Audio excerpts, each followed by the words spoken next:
High, it's me Farhana. Welcome to my Farhana's thought. এখানে থাকবে পৃথিবীর যত হাবিজাবি চিন্তা যা আমার মাথার মধ্যে উদ্ভব হয়, যে চিন্তাগুলো আমি রাখার কোনো জায়গা পাই না, তার একটা শর্ট প্লেলিস্ট। আর এই হাবিজাবি শর্টস প্লেলিস্ট আপনি চাইলে স্কিপ করতে পারেন, আবার আপনি আমার আধ্যাত্মিক কথাবার্তা শুনে আধ্যাত্মিক টাইপের পার্সনও হয়ে যেতে পারেন, ঠিক আমার মতো।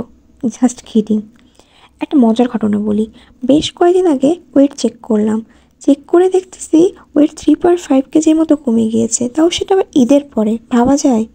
ঈদের মধ্যে কোনো প্রকার ডায়েট রুটিন ফলো করিনি, কোনো এক্সারসাইজ করা হয়ে ওঠেনি, এমনকি যা যা ভালো লেগেছে সবগুলোই খেয়েছি, কোনো ক্যালোরি মাপ করা ছাড়াই।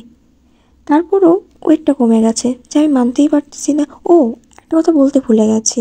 মাঝখানে শুধুমাত্র 2 ঘন্টা মতো হেঁটেছি মাত্র, এতটুকুতেই 3.5 কেজি কমে গেছে, যেটা আনএক্সপেক্ট হলেও সত্য।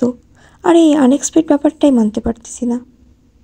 এখন আমি বুঝে পাচ্ছি না যে এত কষ্ট করি ওয়েটটা লস করার জন্য, এখন সেরকমভাবে কোনো পরিশ্রম ছাড়াই ওজনটা কমে গেল।